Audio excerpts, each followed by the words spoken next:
Good morning, everyone. Our today's topic is management by objective. It is also one of the method of performance appraisal, which is also known as MBO. It is very much important when it comes to uh, evaluating the performance of top level management or the middle level management. So management by objective is a process by which management at different levels and their subordinates work together to identify the goals and establish objective consistent with the organizational goal and uh, try to attain those objectives. See, the performance is measured against the objective and the deviations they already set with the help of superior and subordinate review. So the review of superiors and subordinates for the existing objectives are established the fresh objectives for the new time span. See, management by objective is essentially a method of self evaluation, because here in this method there is no one other who is setting objective for an employee. It is the employee, and including his superior, can establish the objectives which he is going to achieve for a certain period of time, and on the basis of that achievement uh, the employee's performance is evaluated. So the goal setting in that case is highly participative process with self established role with the precision. Here job analysis would not cover all the activities and task performance by the superior and subordinate under the management by objective. Role analysis need to be done by the uh, superior and the subordinates with a joint discussion.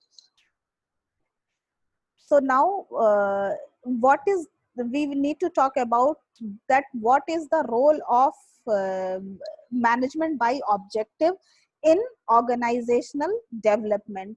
So management by objective programs begin with the top management, which I initially told you, to provide a clear statement of organization's purpose or mission, so that the individual member can align their goals and objectives with the critical organizational objective. So this statement can be served as a guide for developing long term goal for an individual, as well as it should be in accordance with the strategic planning of the organization. So department and individual goals can be derived from the organizational goal itself.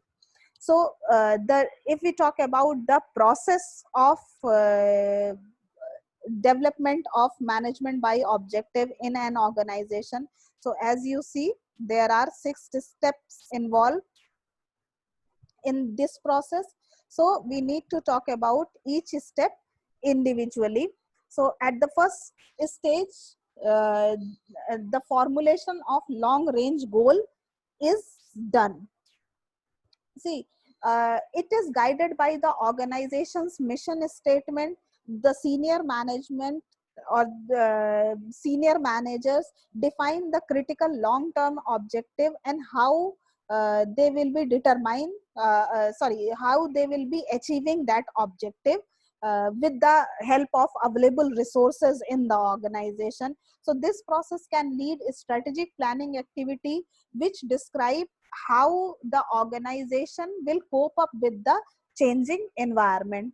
Then at the second step, we need to develop a specific objective. So on the basis of overall organizational objective or the broad organizational objective, uh, it need to be translated into specific measurable outcomes with a clear stated time frame. Although the organizational objective may include areas such as profitability, market share, quality, all the objectives must be stated uh, clearly in terms of measurable, quantitative, measurable criteria. At the third step, on the basis of these specific objectives, then we need to develop a departmental objectives. So once organizational objectives are clearly specified, each division or each department or each team must develop a set of specific objectives that will enable the organization to achieve that overall objective of the organization. So again, these departmental goals must be clearly stated and measurable in quantitative terms, just like revenue generation, profitability, etc.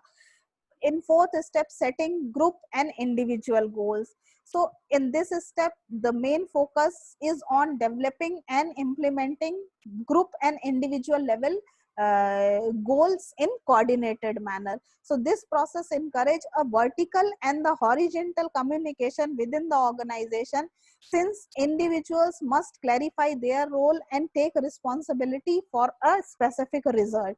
So individual goal setting is done in a collaborative manner, which includes both personal and professional development objective.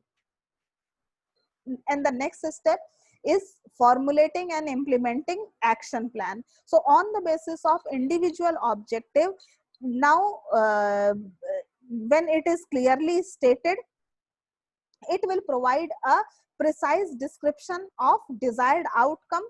So to achieve these desired outcome, actions plan are needed, and which can help in achieving attainment of overall organizational goal. So action plan need to be systematically formulated and implemented as well.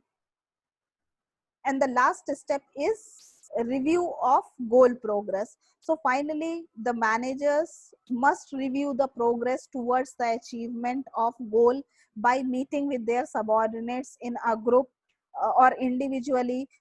During these meetings, managers and subordinates discuss the problems and difficulty involved in completing that goal, and evaluate individuals' performance on the basis of degree of achievement of that target which is given to him. These meetings may also provide the opportunity to review and the modify goals on the basis of the circumstances which has been arises. So it is not only a one way pushing system, it is a two way pushing system. So altogether, managers and subordinates develop a mutually agreed goals and formulate strategies to achieve them. So this is all about the process of management by objective. So in this lecture, we have talked about one of the method of performance appraisal, which is management by objective, and how management by objectives are formulated in the organization. So that is it for the day. Thank you so much.